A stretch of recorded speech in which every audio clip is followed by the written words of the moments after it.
Сәлем достар, менің каналыма қош келдіңдер.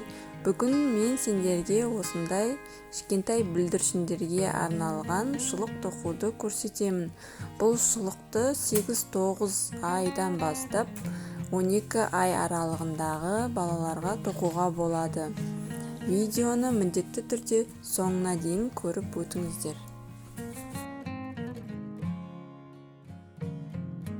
Бізге тоқу үшін ең алдымен 2-5 нөмірлі біздер қажет.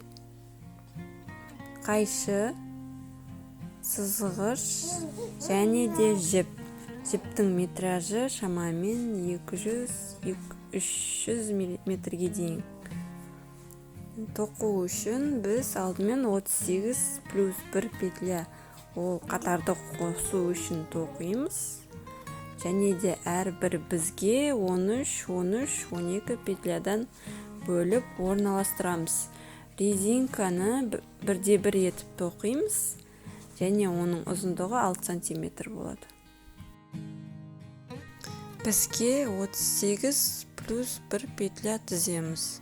1 петлямыз қатарды қосуға.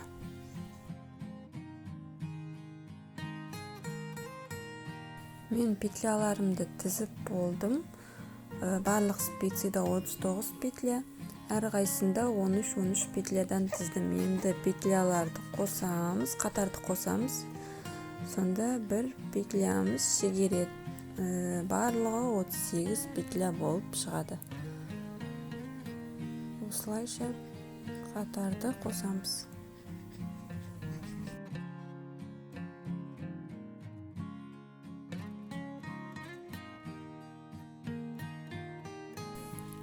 Енді 1-1 резинка тоқимыз.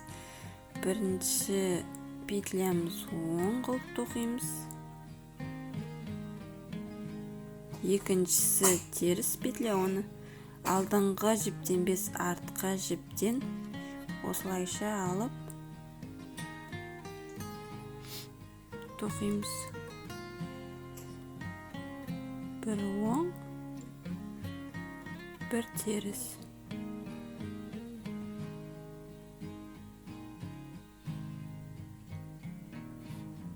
Бір оң, бір теріс. Осылайша оң теріс қылып өз бетімізше тағы шамамен 6-6,5 см тоқып шығамыз. Мен резинкамды тоқып болдым. Енді 8 қатар оң петлялармен тоқып шығамыз өз бетімізше.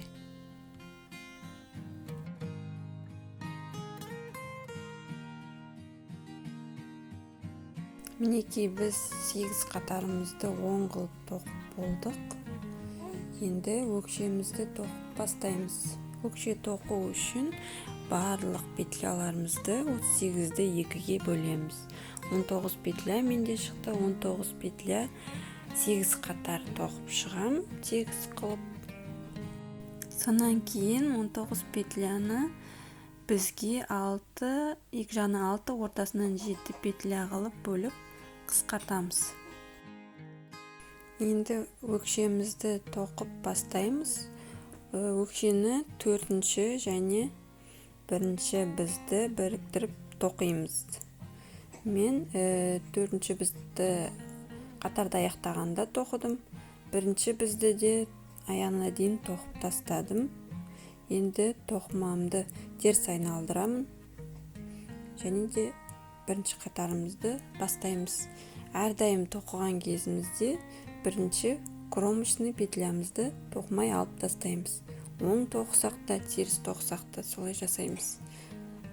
Осы қатарды теріс тоқып, аяғына дейін өзгеріссіз осылайша тоқып бітіреміз. 1-ші қатарды тоқып біттік. Енді 2-ші қатарымыз оң қылып тоқимыз. 1-ші петляны шешіп алып тастаймыз. 2-ші петлядан бастап оң тоқимыз. Және де ең соңғы петлямызды әрдайым теріс қылып тоқимыз. Міне соңғы петля қалды. оң қатарда оны теріс қылып тоқимыз. Кромочный петлямыз болады. Тоқымамызды теріс айналдырамыз. Бірінші петлямызды шешеміз. Қалған петляларды теріс қылып тоқып шығамыз. Әр қатар сайын өстіп бірінші петляны шешіп отырамыз. Және де оң қатарымызда ең соңғы петляны теріс қылып тоқып аяқтаймыз. Біз өкшемізді тоқып болдық. 8 қатар. Ұзындығы шамамен 2,5 сантиметр болды. Енді өкше қысқартамыз. 19 петля бар болғаны. Оны 3-ке бөлеміз. 6 петля жанынан, 7 петля ортасында қалдырамыз. Бірінші бізімізде 2, 3, 4, 5,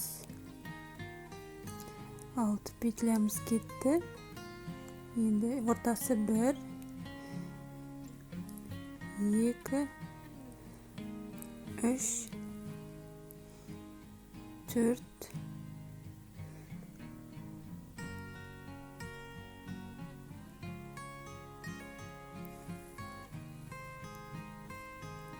5, 6, соңғы 7-ші петлямен қасындағы петляны 6 петля қалды жанынан. Сол 2 петляны қосып теріс тоқып жібереміз. Тоқымамызды теріс айналдырамыз. 2 жанынан 6 петлядан, 5 петлядан қалды. 1 петля қысқарттық. Енді бірінші кромочный петлямызды әрдайым тоқымай шешіп отырамыз. Ары қарай оң қылып тоқимыз. 2, 3, 4, 5, 6. Соңғы петлямызды бірге қосып тоқып жібереміз. Солайша қысқартамыз. Міне бірінші петляны шештік. Екіншісін тоқимыз. Екіншісінің үстінен біріншісін өткізіп жібереміз. Сөйтіп солға қарай қысқартамыз. Тоқыманы теріс айналдырамыз. Бірінші петля, кромочный петля, оны шешеміз. 1, 2, 3, 4, 5, 6, 7-ші петляны міне арасында ашық болып тұр, қашық болып көрініп. Келесі петлямен қосып бірге тоқып жібереміз. Тоқымамызды теріс айналдырамыз. Бірінші петляны, кромочный петляны тоқымай шешеміз. 2, 3, 4, 5, 6, 7-ші соңғы петлямен келесі петляны қосып тоқимыз. Бірінші петля шешеміз, екіншісін тоқимыз. Үстінен өткізіп жіберіп, солға қарай осылайша қысқартып отырамыз. Әр қатар сайын осылай тоқимыз, өз бетімізше. Мінекей біз тоқып болдық. Енді ең соңғы қатарымыз қалды. Бірінші петля шештім, екіншісін тоқыдым. 2, 3, 4, 5, 6, 7-ші петля қысқарту. Бірге солға қаратып, қысқартып, тоқып жібереміз. Мінекей осылай өкшеміз бітті. Енді 2 жанынан 7 петлядан қосамыз. Біз өткені 6 петля қысқартқан болатын біз 2 жанынан. Біз 7 петля қосамыз, өткені тесік болмас үшін 7-ші петляны келесі қатарда қысқартып жібереміз. Сөйтіп қайтадан 6 петлядан қалады. Өрімнің косичканың шеткі жағынан алып петляларды бізге тіземіз. Оған басқа біз аламыз, бөлек біз. 7 петля, 4, 5, 6 петля болды. Енді тағы бір петля қосу керек. себебі 7 петля қосуымыз керек. Оны қатардан ала салам, төменгі қатар петлясынан. Енді осыны 10 қылып тоқып жалғастырып кетем. Мына петляның алдынан емес, артқы жібінен тартып тоқимыз, тесік болып қалмас үшін. Екінші петляны тоқыдым. Үшінші петля артқы жіптен барлығын осылайша тоқып шығамыз. 4, 5, 6, соң петля 7. Енді өз бетімізше мына 2 бізді өз бетімізше 10 қылып тоқып шығамыз. Енді екінші жағынан тағы да солай петляларды бізге түземіз. Тағы да 7 петля. Міне өрімнің ең шеткі жағын осылай бізге түзіп 10 қылып тоқимыз бұны да.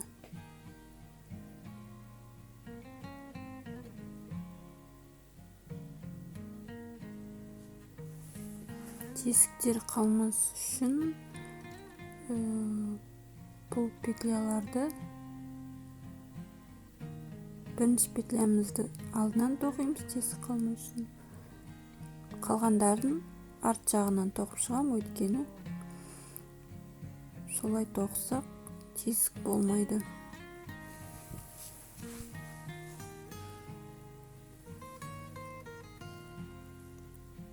Қатардың соңына дейін осылайша тоқып шығамыз.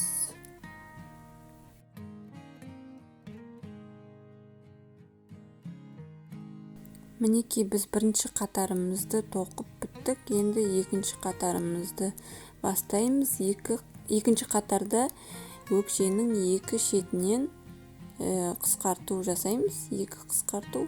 Сонымен қазір бізде 40 петля болса, 38 петля сол кезде қалады бастапқы петля саны.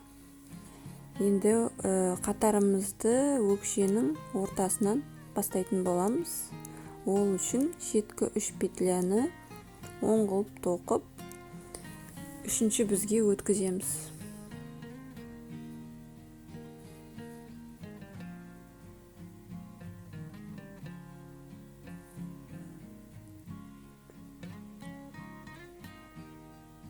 Бір,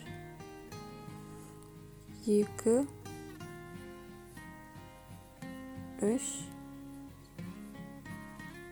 үшінші бізімізге өтті. Енді барлық қатардың басы осы өкшенің ортасы болады.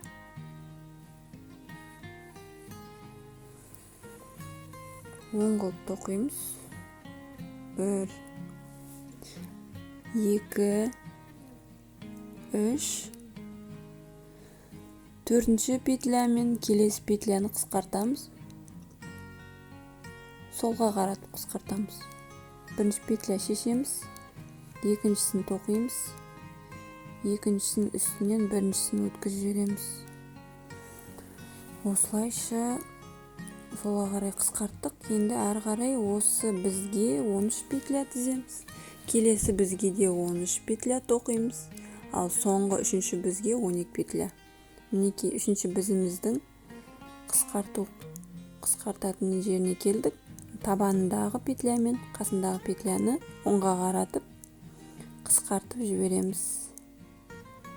2 петляны 10 қылып тоқимыз. Енді әр бізімізде 13-12 петля болып шықты. Әрі қарай 10 қылып тоқимыз, өзгеріссіз шамамен 24 қатар. Біз 2 қатар тоқыдық қазір. Енді 24 қатар өз бетімізше 10 қылып тоқып болғаннан кейін кездесеміз. Мінекей мен 24 қатар тоқып біттім. Оның ұзындығын өлшеп көрейік. Шамамен 10,5 сантиметрдей болып шықты. Енді келесі қатарымызды тоқимыз. Бұл қатарда 2 қысқарту жасаймыз екі жақтан. Бірінші бізімізді 10 қылып тоқимыз. 1,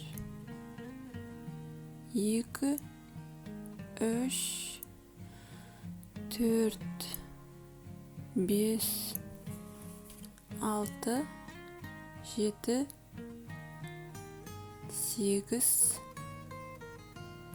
9 және 10 петляны солға қаратып қысқартамыз. Барлық петляларды біз 4 бізге бөлеміз. Әрқайсында 9 петлядан қалу керек.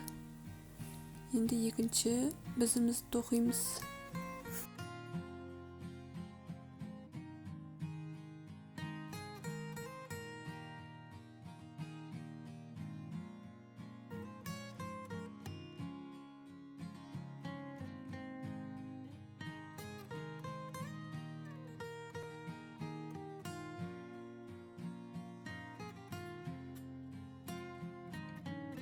Неке екінші, үшінші бізді тоқып болдық. Төртінші бізде мына 2 петляны оңға қаратып қысқартып тоқимыз.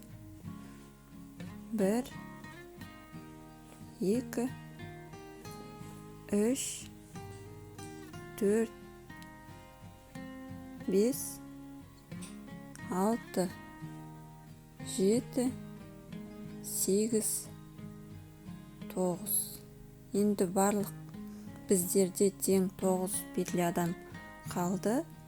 Келесі қатарымызда біз қысқарту қатарын бастаймыз. Онда барлық бізде 2 петлядан қысқартып отырамыз.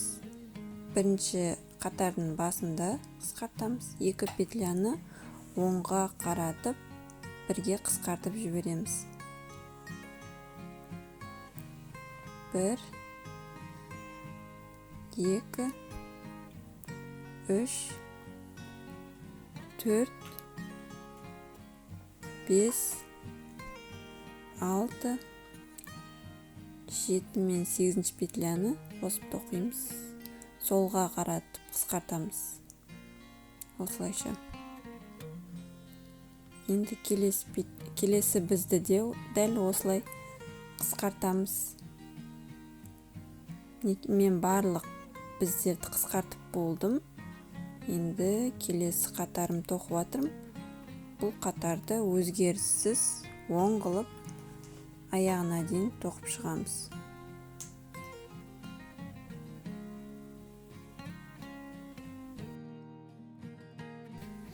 Қатарымызды тоқып біттік. Енді осы қатарда екі жағынан тағы да қысқартып тоқимыз. Біріншісін оңға қаратып қысқартамыз.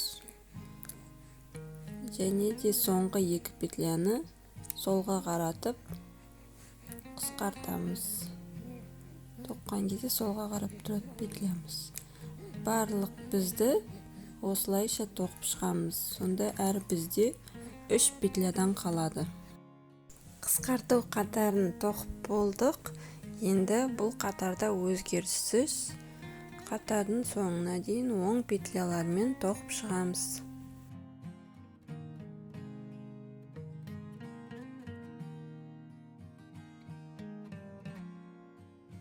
Алдыңғы қатарымызды тоқып болдық. Енді бұл қатарда бірінші петлямызды шешеміз. Екінші және үшінші петляны оңға қаратып бірге оң қылып тоқып жібереміз.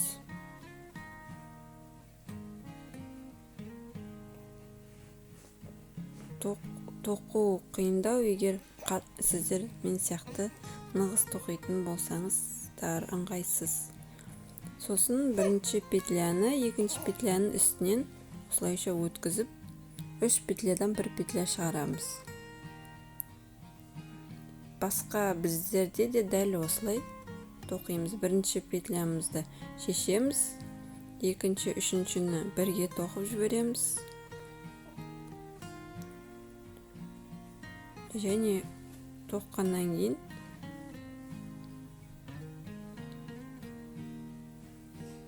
бирге токуйбуз.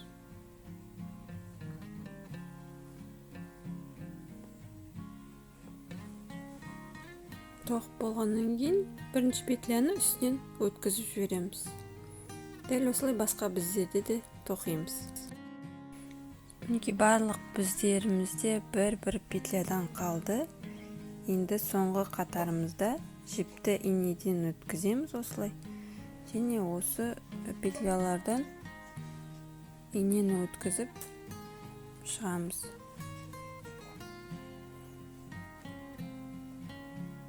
Экинчи бизден де өткөзөбүз.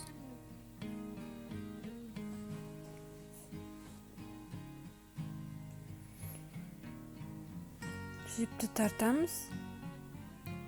Тартып ичине, тесиктен ичине киргизип жиберемиз. Ары карай жипти ичинде инемен тыгып коябыз.